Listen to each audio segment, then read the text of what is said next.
What's up, everybody? The day has finally come. We are doing the full Reptile Ranch tour, essentially. So this is the one where we're going to show off what we have outside and what we have inside.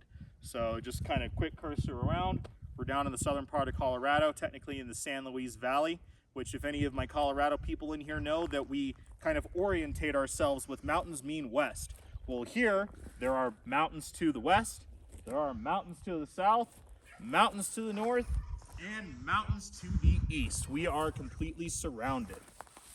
So just really quick introduce the puppies to you guys, and then we're gonna head inside and show off the reptiles, and then we'll do some more outside, and then more inside, and then more outside, and more inside. So first things first, here are most of the puppies. I don't know where the rest of them are at. I guess they're all hanging out on the porch. So we're just gonna start here and go over. This is Tucker.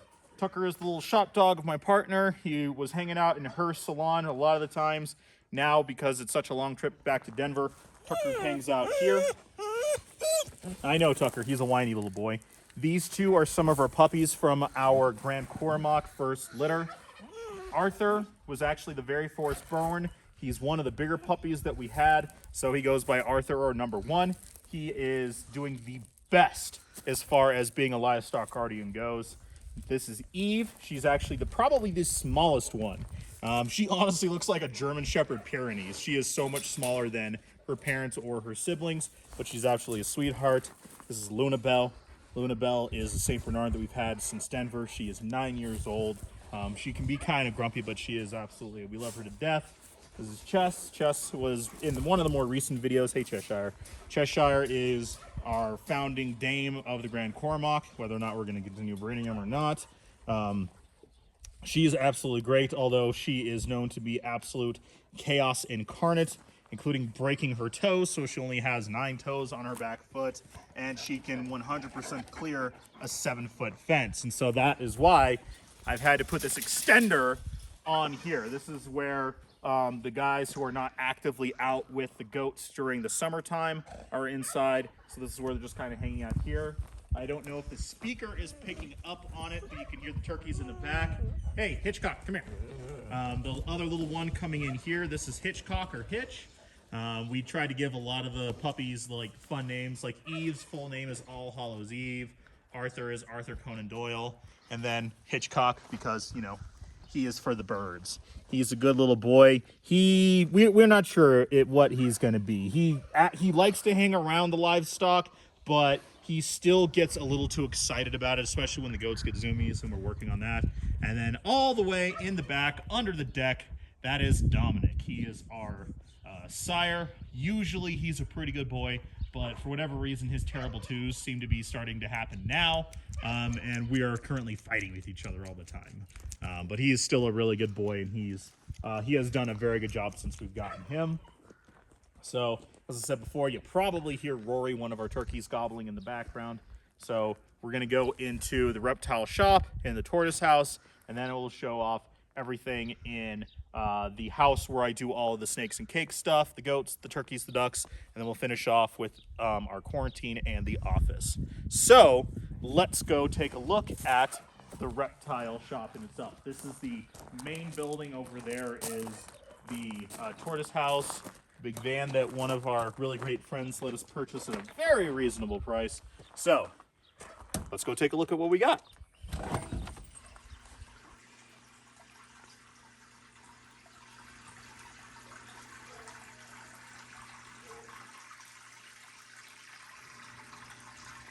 All right, so what we're gonna do is I'm gonna have us go down one aisle, come around, go down the other aisle, do the gecko cold room in the very end, and I'll just kind of talk as we go along. We're obviously not gonna go through every single like drawer and cage individually, but we'll highlight quite a few things. So when you very first walk in, we have our dual stacks and then our like collect-em-all shelf. So the collect-em-all shelf here is because I don't really have a workshop or a garage. This is just literally the collect-em-all area. We have like stuff for the shows and my tools and like display cages for the shows and stuff. That heater is ancillary because it'll get like 150 degrees right here and like 80 over there. So that doesn't really work.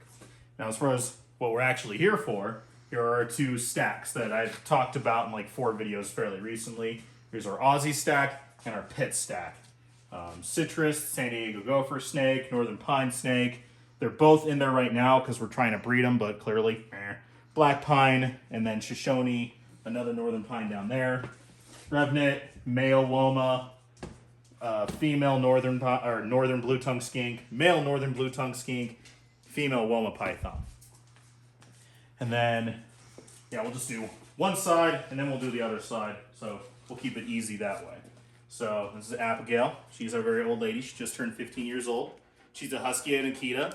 And vets don't believe that she's not a wolf. That's why this bed is here, although she probably won't use it while we're walking around. This is the blue tree monitor that I haven't really talked about a whole lot. Currently down below, so not going to see her. Generally, she's either up basking or hiding in one of the cork tubes. Up top is what you can see what happens when you have dry mark on. This is our Eastern Indigo female. They will just sit there and search for the food. So they got fed 2 days ago, and this is her still looking for more food. Our black-headed python from Australia, Lindy Chamberlain. This would be Sir Mix-a-Lot, but he is currently on a breeding loan, but eventually he'll be going back into here. Down below, this is Yang, our one and only giant mainland retic. I say giant, we keep her lean and mean. She's probably 14, 15 feet long. Cleaned her yesterday, immediately blew her shed. Like 20 minutes later, had to clean her all again. She is just on paper, but she has health concerns, so she has to stay at a proper temp. She impacts easily, so she just comes out a lot for exercise and mental stimulation. Clearly, you can see all of the plants and stuff. Partner is super, super into plants, and so because she's essentially taken over the entire house, a lot of it has moved out here. And I do pretty well with these guys because I'm in here all the time anyway, doing constant waters and spot cleaning on all the animals. So watering these guys is fairly easy for me. This cage here, this is Lily, our big female Dumerose boa. You're going to see some sheds. You're going to see some poop. Not everything is perfect for you guys today, but I want to make good on my promise for you guys and actually do the video. So not everything's going to be perfect. Here are our two tegus. Here's our blue tegu, who is actively shedding right now. He's an old guy. And then Orion, our black and white tegu. We've had him for like 9 years. He's a really cool dude. And then to the very, very bottom is Severus. She is our Guyana boa, one of our Guyana boas. She just had her first litter. Well old enough to do so, but it was not a great litter. A lot of slugs, no stillborns, and only one live baby that I'll show off in just a minute. Hopefully he does okay. Over here, more plants. This first one is Bindi. Bindi is not ours. Bindi is a Woma python that we are currently housing for Nature's Educators while they eventually find a new physical location. And she is a good representation of the bad reputation of Woma pythons. She will 100% try to eat me or anything that comes in her cage. Down below is Snickerdoodle. We actually recently acquired him. He's a normal Burmese python. Living situation changed with his old owners, but he was very well taken care of, very well socialized. He got to go out and explore all the time, and we were working on him with being one of our new animal ambassadors. And then at the very bottom is Angel, an albino Burmese python. Angel is another one from Nature's Educators that we are currently just keeping a hold of for now. We used to have her back in the back house, our guest house, in my kitchen for snakes and cakes, but want to keep that building animal free as long as possible. So after a while, they've moved in here. Eventually, hopefully, they will go back to Nature's Educators, and this will be replaced with more 8-foot cages of our own animals, mostly the boas. Moving right along, we have our dual little smaller ones, just ignore the dogs in the back, and then the iguana cage. So this one is just basically kind of spill over and grow out for our colubrids, the house snakes in the more recent video, and they're the ones that only like to eat live. White oaks, gray rat, gray banded king snake, moonshine greenish rat. These are the last of the Christmas Mountain snoring gopher snakes that we produced last year. Over here, this is essentially, and I'm working on getting more tubs because a lot of our baby ball pythons are gonna start to need bigger enclosures. So this is going to be for our bigger, just kind of sitting on ball pythons and boa rack. Here is the big iguana cage. These are made with full sheets, so 8 feet by 8, or 4 feet by 8 feet by 8 feet.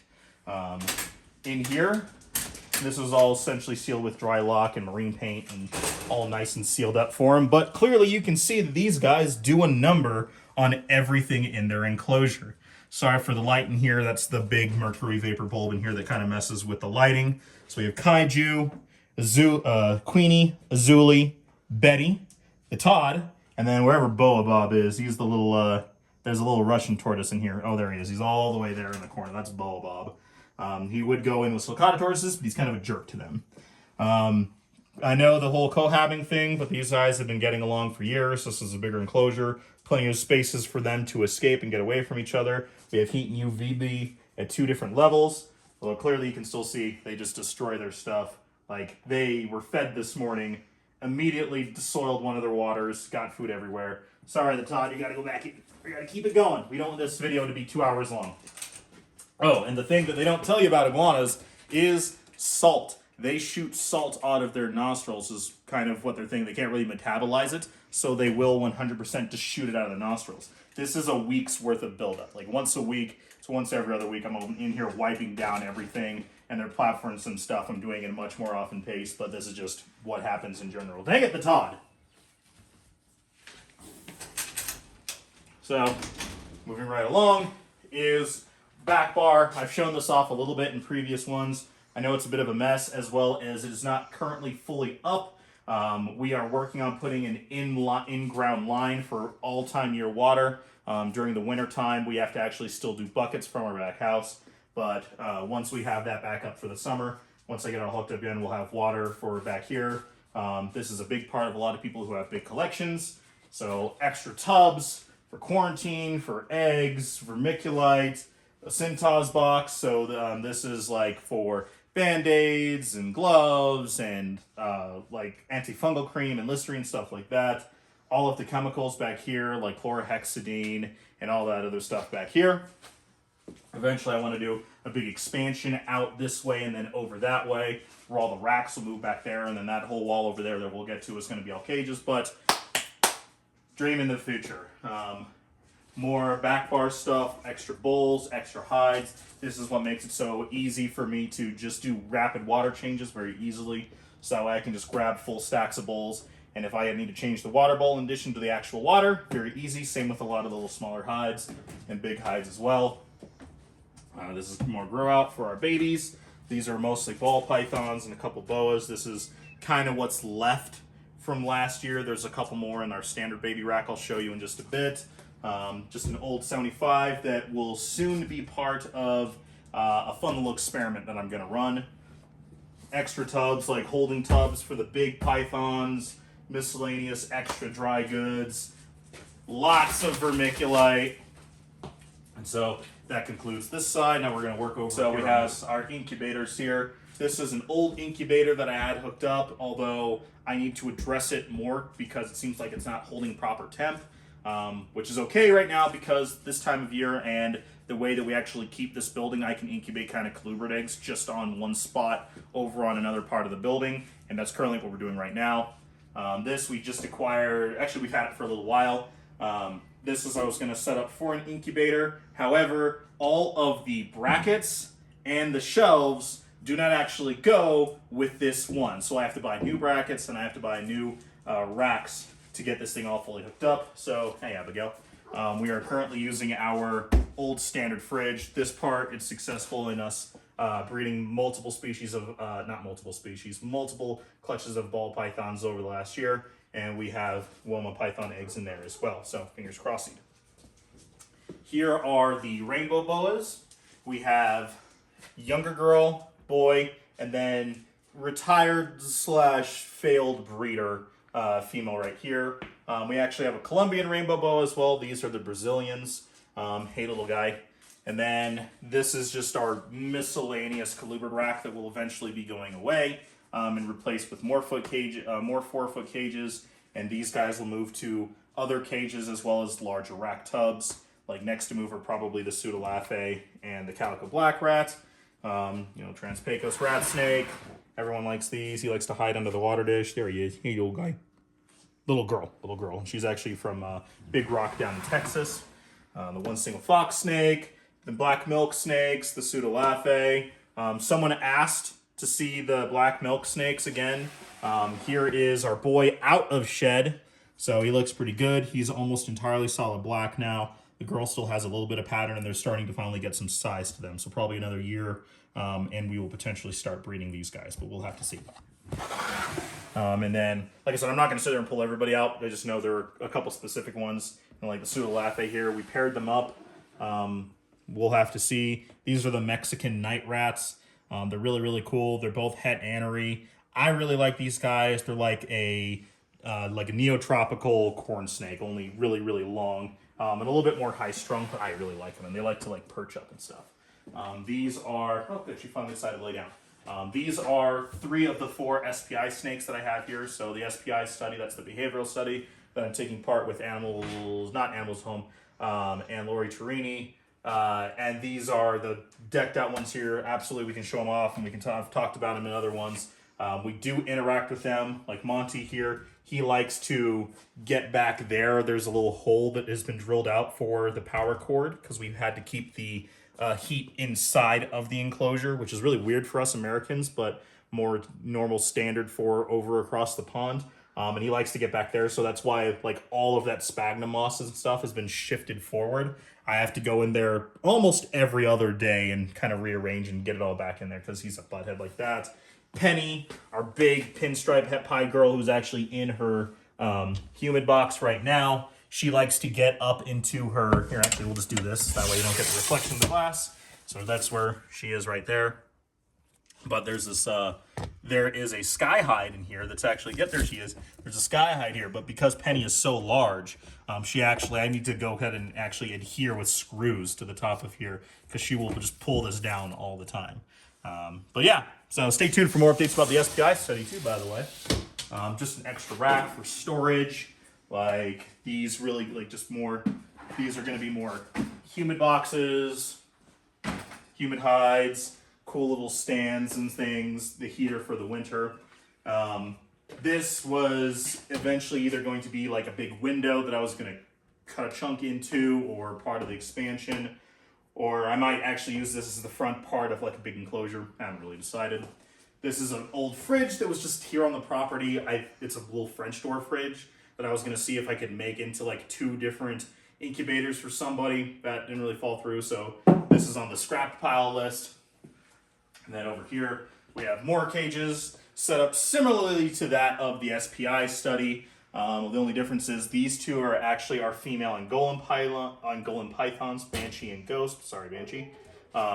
They will actively go up and perch on these guys. They like to hide there. Like Ghost specifically really likes to get in and hide and like stick herself in like that kind of spot in between the stand or rack or whatever it is, like the elevated perch and the cage, and she'll just kind of sit there and keep herself there. Here is our regular baby rack. So when they're very first born, colubrids, they'll go over there for the more room temp rack. Larger ones move there, even bigger ones move there. This is when they're very first born. This is the one little one from Severus's litter. So still very small. Not necessarily a runt by any means. She's just really small. I say she, I don't really know what it is yet. This is the true boa constrictor. I really like the pattern this one has, so I'll probably end up keeping this one even if I never breed her or whatever else may have you. I just really like her, and especially because it's the only one. I'm going to do my best to make sure she thrives, but yeah. It's kind of sad. You take the good, you take the bad with the good, but hopefully she does really well, and she's very, very pretty. Okay, just a bench where this is just like another kind of collectible thing, you know, where I keep all of my random miscellaneous things, like for doing heat tape and markers and Sharpies, as well as, you know, like the remote for the TV and sound bar, so that way I can have background noise in here when I'm in here all day long. So let's continue on, shall we? So this is the front part of the baby rack. The baby rack, these are essentially the little ones that will eventually be moving over there. And we'll be going to the rest of the shows as well. Here's Juliet.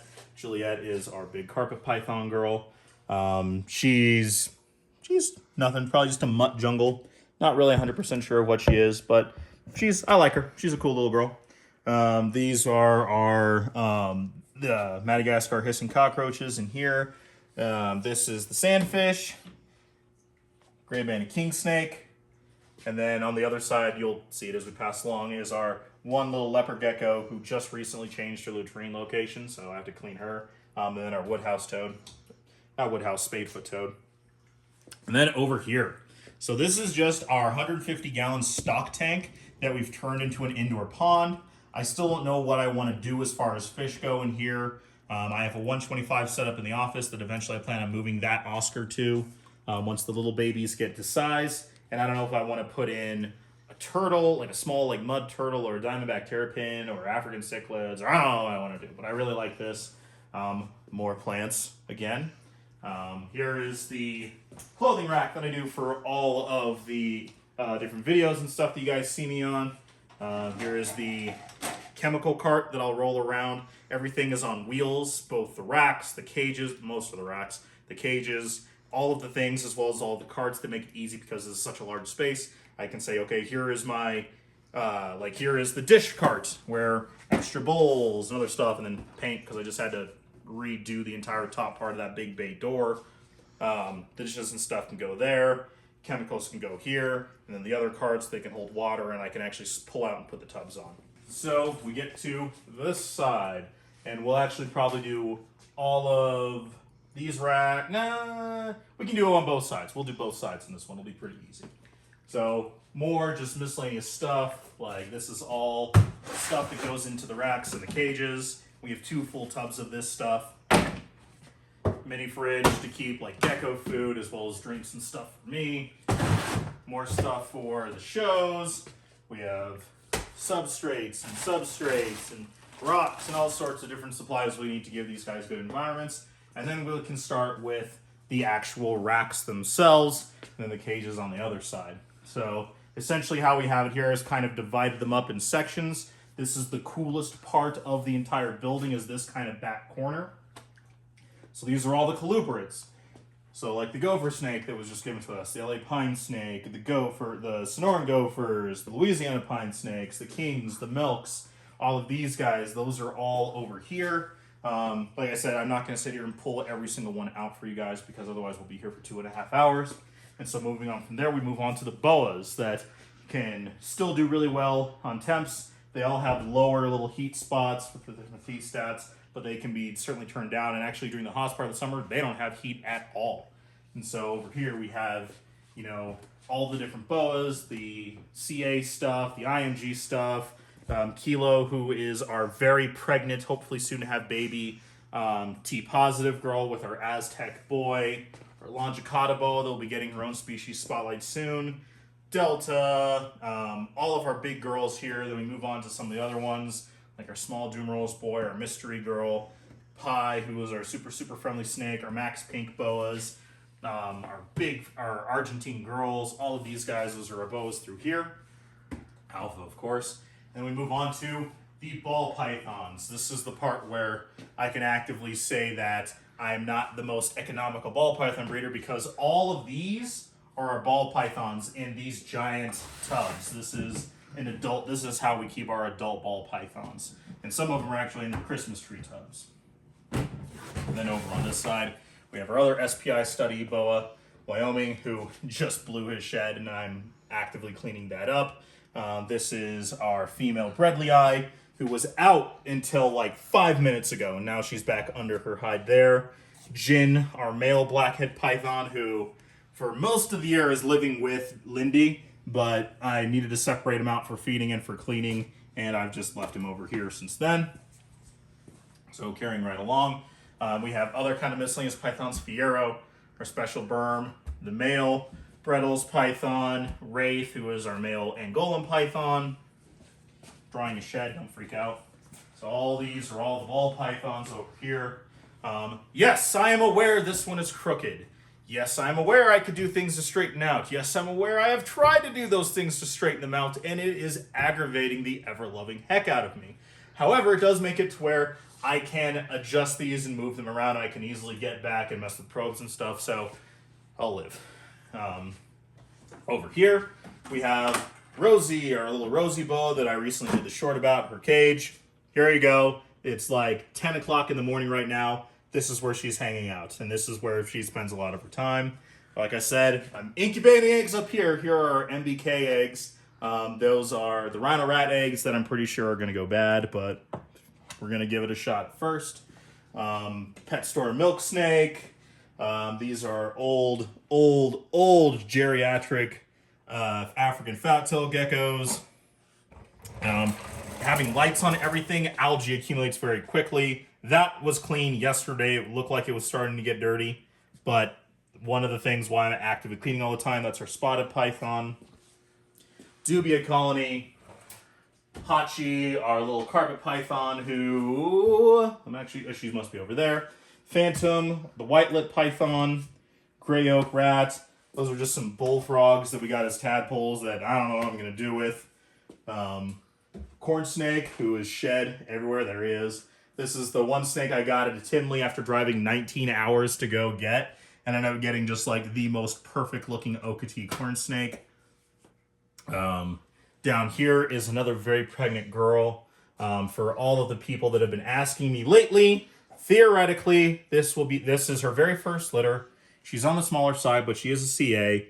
This is technically the one that we will get Alpha's babies from. So, and she will be theoretically giving birth in the next couple of weeks. So we'll see. And then down below is our big black rat that we got from Nature's Educators. He just kind of hangs out. I gave him this really super cluttered enclosure, and he seems to enjoy it. He's gone out to a couple shows as well. Just pooped everywhere, unfortunately. But yeah, so just a little black rat. And then, excuse me, more just excess stuff. Eventually, I want to put bigger. There's like these big butterfly nets that Lori Torini showed me that would work really well for like the Womas and the Brettles pythons. And that's actually what I want to put. They're like 5 feet long. So they're actually even bigger than these, and they're like $80. But I want to sit there and just do that with and put those there because they would do really well in this room. A lot of different reptile art you've seen. I'll point it out. I kind of forgot to point that out. This is the grow outs. So, you know, like, this is how we do our babies.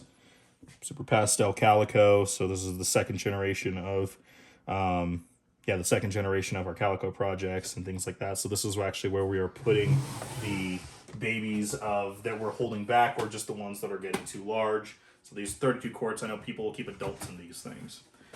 These are our sub-adult and more grout racks. I despise the solid color racks. I like to give them a photo period, but the old melamine ones that I bought and made were falling apart. So another breeder here in Colorado, Sloan Reptiles, they gave us a really good deal on these guys. And eventually what I'll probably do is turn off the heat on one of these sides, and then these will be kind of where the colubrids will go. When those ones over there will move over here, and then we'll just have these over here. And then this one will eventually actually be replaced as well. Target sells these like 41 quarts that are similar footprint to these, but they're a little bit wider and a little bit taller, and that's what I'm going to replace that rack with. And so, and we'll get to the gecko room in just a sec. So yeah, all of this is all the ball pythons. So I do have quite a few pythons, boas, colubrids, and now let's go check out the gecko room over here.